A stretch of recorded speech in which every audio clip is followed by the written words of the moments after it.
Hai kawan Sinatra, ini Suara Sinatra, siniar bahasa, budaya, sejarah, dan sastra Fakultas Ilmu Budaya Universitas Padjadjaran. Masih dalam rangkaian mengenal lebih dekat FIB.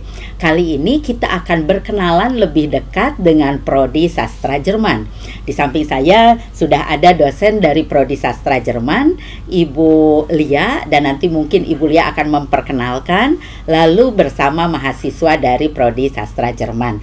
Silahkan Bu Lia menyapa kawan Sinatra. Baik, terima kasih Ibu Lina atas kesempatan yang diberikan kepada Prodi kami untuk mengenalkan diri ya.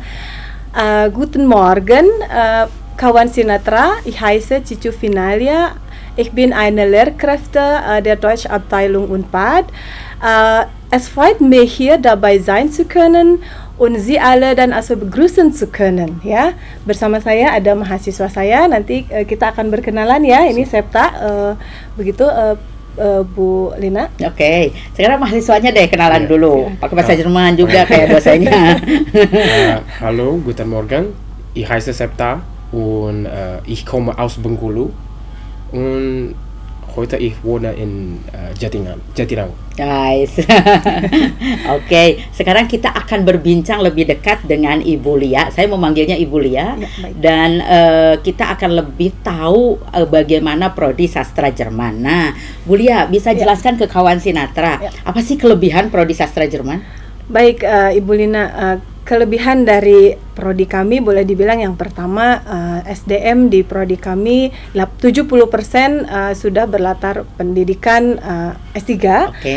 Kemudian kurikulum kami juga sudah adaptif dan berbasis pada OBE itu ya Bu ya, yang apa, outcome based education. Jadi kurikulum kami sudah memfasilitasi adaptabilitas dari lulusan kami dan perkembangan zaman, itu intinya. Kemudian kami juga menjalin banyak kerjasama dengan institusi dari Jerman, contohnya kerjasama dengan DAAD atau Deutscher Akademischer Austauschdienst atau dalam bahasa Indonesianya Dinas Pertukaran Akademik Jerman ya, di mana kerjasamanya berbentuk pengiriman pengajar bahasa Jerman ya, native speaker atau penutur asli itu yang disebut dengan lektor. Kemudian pemberian beasiswa kepada mahasiswa-mahasiswa berupa summer course di Jerman gitu. Jadi berapa lama itu? Sekitar 1 bulan ya, 3 bulan minggu di sampai sana. 1 bulan di sana Bu. Jadi mungkin bukan mungkin ya, saat pandemi memang sempat terhenti tidak, tapi bentuknya daring. Tapi mungkin mudah-mudahan ya di tahun ini mereka bisa diberangkatkan ke sana. Jadi setidaknya setiap tahunnya itu ada 2 mahasiswa yang berangkat ke Jerman. Betul, itu salah satu bentuk kerjasama yang dilakukan dengan DAAD. Kemudian selain dengan DAAD, kami juga bekerja sama dengan Goethe Institut, di mana kami sering melakukan kegiatan-kegiatan kebudayaan, kemudian kursus bahasa, pelatihan-pelatihan untuk dosen dan mahasiswa juga. Kemudian Goethe Institut juga banyak mendukung kegiatan-kegiatan yang kami adakan. Kemudian dari organisasi nasional itu ada kerjasama kami itu dengan Asosiasi Germanis Indonesia, di mana kami setiap 2 tahun sekali mengadakan pertemuan ilmiah. Ya, jadi memang berpindah-pindah dari tempatnya berpindah-pindah, hostnya berpindah-pindah. Itu sejak tahun berapa kerjasama dengan DAAD? Kalau dengan DAAD dari tahun 67 Bu, dan sudah ini lama berlangsung banget sampai ya? sekarang. Ya, dan dari tahun 67 itu kami selalu mendapatkan tenaga ahli ini, si lektor ini yang datang ya. Jadi masa kerjanya biasanya 4 tahun. 4 tahun di sini. Betul, dan tidak semua prodi Jerman di Indonesia mendapatkannya. Berarti jadi hanya ada 3. Ya, Unpad salah satunya, dan kita boleh berbangga untuk itu. Tentu saja ya. Betul, keberadaan lektor ini bukan hanya aktif di prodi kami, tapi juga membantu universitas memberikan informasi tentang pendidikan lanjut atau penelitian di Jerman. Ya, dan program-program yang mereka berikan kepada kita orang asing gitu ya, untuk bisa melakukan studi lanjut atau penelitian di Jerman. Iya. Jadi pasti kalau kuliah di Prodi Sastra Jerman Unpad itu ada native-nya ya? Ada, selalu ada. Iya, selalu ada. Jadi jangan khawatir kawan Sinatra, diajar oleh native-nya. Nah, sekarang bagaimana prospek lulusan, Bu Lia? Tapi sebelum kita ke prospek lulusan, sebetulnya ada satu yang ingin saya sampaikan ya ke kawan Sinatra. Sudah 1 tahun belakangan ini ya terkait dengan pandemi itu kami memiliki kerjasama dengan 3 universitas, yaitu Universitas Bonn, Universitas Kassel dan Universitas Hamburg di Jerman. Di Jerman, betul, kami mengadakan program namanya Tandem Partner. Jadi dalam 1 semester setiap 2 minggu sekali itu kami mengadakan pertemuan virtual ya, di mana mahasiswa kami dengan mahasiswa 3 universitas itu berpartner dan mereka berbicara dalam bahasa Jerman dan bahasa Indonesia, membahas tema-tema aktual. Nah, gitu, sekarang prospek betul. Lulusan nih. Kalau prospek lulusan boleh dibilang sama ya seperti prodi-prodi lainnya. Lulusan kami juga bekerja di berbagai bidang di berbagai bidang ya, misalnya ada yang bekerja di instansi pemerintah, instansi swasta ya, kemudian menjadi guru pun ada, penerjemah pun ada gitu ya. Kemudian yang sekarang kami amati itu bahwa banyak lulusan kami yang bekerja di bidang media digital. Sedang tren sih itu ya. Betul, sedang tren. Jadi memang mengikuti tren dan kurikulum kami juga sebetulnya sudah adaptif ya terhadap itu. Seperti ada mata kuliah Medien und Sprache ya, ada bahasa dan media, kemudian ada penerjemahan juga itu. Begitu. Nah, kalau yang bekerja di perusahaan Jerman yang ada di Indonesia, itu juga ada. Banyak. Ya, misalnya bekerja di Siemens, kemudian ada yang bekerja di GTZ. Kalau GTZ itu semacam boleh dibilang organisasi non profit ya. Kalau yang Siemens ada yang ada di Indonesia, ya itu ada bekerja di sana. Oke. Nah, sekarang kita ke mahasiswa dulu nih. Gimana pengalaman Anda kuliah di Prodi Sastra Jerman? Kan sekarang gini nih, anak-anak adik-adik kelas kita sedang memilih nih Prodi Sastra Jerman. Nah, sebagai mahasiswa, kira-kira bisa tidak memberi wawasan kepada yang akan memilih bahwa Prodi Sastra Jerman ini layak dijadikan pilihan untuk adik-adik kita? Siap, baik.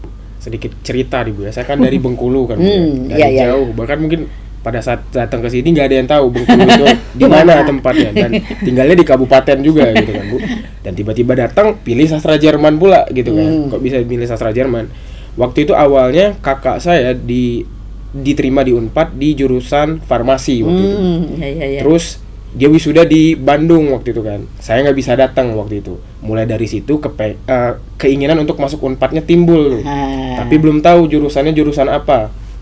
Kemudian pada saat SMA kelas 2 atau kelas 1 saya lupa, itu ada film Rudy Habibie waktu itu. Nah, dari situ saya punya aduh kayaknya keren nih kalau bisa bahasa Jerman, terus bisa kuliah di Jerman dan ngelihat di tahun Habibie aja orang Jerman bisa menerima orang Indonesia seperti itu, apalagi dari zaman sekarang gitu kan, di tahun sekarang gitu kan. Dan setelah itu saya pilih sastra Jerman waktu itu di SNMPTN dan keterima di sini, terus kuliah, dan pengalamannya sangat seru sih Bu, karena seperti yang Ibu Lia bilang tadi, bahwasanya kalau sekarang kan banyak yang kerjanya di bidang media digital gitu kan. Itu juga salah satunya menurut saya di-encourage sama dosen-dosennya juga gitu Bu. Karena waktu itu pas 2020 kan kita ada dari awal yang offline tiba-tiba jadi online kan Bu. Betul. Nah pada saat itu dari dosen sendiri yang mengampu mata kuliah itu memberikan keleluasaan untuk teman-teman bisa mengkreasikan tugas seperti apa gitu. Dan waktu itu kalau saya tidak salah Ibu Dian juga bilang sastra Jerman waktu itu prodi pertama yang menggunakan digital media dan menggunakan seperti vlog atau membuat salah satu tips itu dalam bentuk sosial media dan dilihat oleh semua orang gitu. Dan waktu itu dapat ucapan juga dari Pak Inu waktu itu yang pertama kali mengatakan seperti itu. Oke. Terus gini kan adik-adik mahasiswa ini banyak yang nol ya, tidak tahu bahasa Jerman sama sekali atau belum pernah belajar. Walaupun ada sebagian yang mungkin di SMA ada. Kan mereka khawatir nih mau pilih sastra Jerman tapi tidak punya dasar apa-apa. Gimana nih pengalamannya? Kalau dari pengalaman saya aja mungkin teman-teman sudah bisa lihat ya, dari Bengkulu kan Bu ya. Saya tidak ada basic apapun sama sekali, datang tiba pertama kali ke Bandung waktu itu. Dan untuk teman-teman yang ingin pilih sastra Jerman, kita belajar dari awal. Dari semester 1 tuh diajarkan dari abjad dari awal sampai nanti tingkat yang terakhir B1 atau B2 Bu ya. Iya B1 ya seperti itu. B1 atau B1 ya? B1. Oke. Nah, supaya kita bisa belajar bersama, ada nggak media atau acara yang bisa mengajarkan menjembatani antara yang sudah berpengetahuan cukup tentang bahasa Jermannya dengan yang bagaimana pengetahuan. Mungkin Septa bisa cerita juga ya bahwa Himasad sejak sudah belasan tahun sebetulnya ya mempunyai program yang namanya Lernen Gruppe. Ketika memang namanya sih bisa berubah-ubah gitu. Jadi di situ teman-teman bisa berkumpul membentuk kelompok gitu ya. Jadi ada nanti yang menjadi tutornya itu yang boleh dibilang teman-teman yang memiliki kemampuan bahasa Jerman lebih tinggi dari teman-temannya, lebih baik dari teman-temannya, kemudian saling membantu. Setidaknya membantu teman-temannya yang lain untuk lebih percaya diri ketika harus berbicara atau berkomunikasi dalam bahasa Jerman, karena boleh dibilang ini hambatan utama untuk pembelajar bahasa asing itu mereka malu untuk membuat dan takut untuk membuat kesalahan. Padahal dari kesalahan kita bisa belajar. Itu sebetulnya yang kami terapkan di kelas juga. Jangan terlalu memikirkan kesalahan yang akan kalian buat, tapi lebih baik ide apa yang ingin kalian sampaikan, coba sampaikan saja. Oke. Nah, Bu Lia gini, kan kadang-kadang orang memilih satu bahasa karena ingin pergi ke negara itu atau ingin bekerja di negara itu. Apakah alumni sastra Jerman banyak yang bekerja di negara Jermannya sendiri? Boleh dibilang ini tahun angkatan 2011 itu semacam bedol desa, Bu.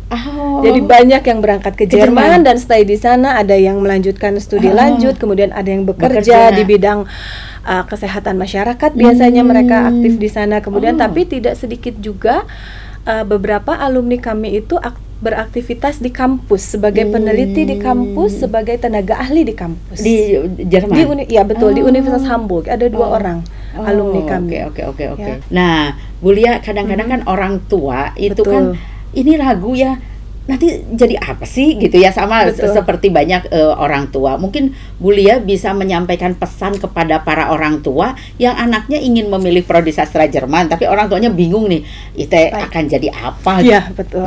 Silakan Bu Lia. Baik, ya untuk orang tua tidak perlu khawatir, karena kami di prodi Jerman tidak melulu belajar tentang katakanlah bahasanya saja, tapi ada berbagai macam pengetahuan yang kita dapat, misalnya tentang kebudayaan Jerman, tentang kesusastraan Jerman, bahkan tentang penerjemahan yang sekarang teori-teorinya itu bisa menjadi bekal kita menjadi penerjemah yang lebih profesional, profesional. Jadi kita tahu apa yang kita lakukan ketika kita menjadi penerjemah. Kemudian pengetahuan tentang kebahasaan dan kebudayaan ini bisa membantu kita dalam berdiplomasi ketika kita misalnya bekerja. Kemudian kami juga punya slogan seperti salah satu BUMN ya, kami mulai dari nol. Jadi jangan khawatir Ibu, untuk orang tua ya, ketika anaknya misalnya belum punya pengetahuan tentang bahasa Jerman, datang ke prodi kami dan kita akan belajar bersama-sama. Gitu. Nah, suasana belajarnya gimana nih? Kan ini mahasiswa nih, suasana belajar di prodi sastra Jerman. Kalau suasana belajar di program studi sastra Jerman itu sangat mengasihkan, Bu ya. Karena setiap dosennya punya punya caranya masing-masing gitu. Ada yang ada yang tegas, ada juga yang lucu seperti itu di kelas gitu kan. Kemudian ada bermainnya juga gitu, Bu. Dan salah satu yang saya suka juga, Bu, saya kan juga suka musik tuh, Bu. Nah, ada mata kuliah juga tentang tentang membahas tentang musik juga gitu, dari tahun keberapa sampai keberapa gitu. Jadi menyenangkan ya. Iya, jadi kondisi belajarnya juga menyenangkan. Jadi enjoy ya di sini. Nah, ini terakhir deh untuk adik-adik kelasnya. Siap untuk adik-adik kelas, kawan Sinatra yang mendengarkan podcast ini, yang ingin masuk sastra Jerman, saran saya coba lihat kurikulumnya terlebih dahulu. Dan sekarang kan udah aktif, Bu ya, di Instagram, di prodi dan Jerman FIB, Bu ya. Iya, betul. Di website juga ada. Silahkan dibuka di sana apakah teman-teman bisa mengikuti kurikulumnya ataukah sesuai dengan keinginan teman-teman seperti itu. Dan apabila takut dari awal yang tidak bisa, saya dari Bengkulu, saya 0 sekali dan saya datang ke sini dan saya bisa survive gitu. Itu salah satu pembuktiannya gitu. Untuk dari prodi sastra Jerman seperti itu.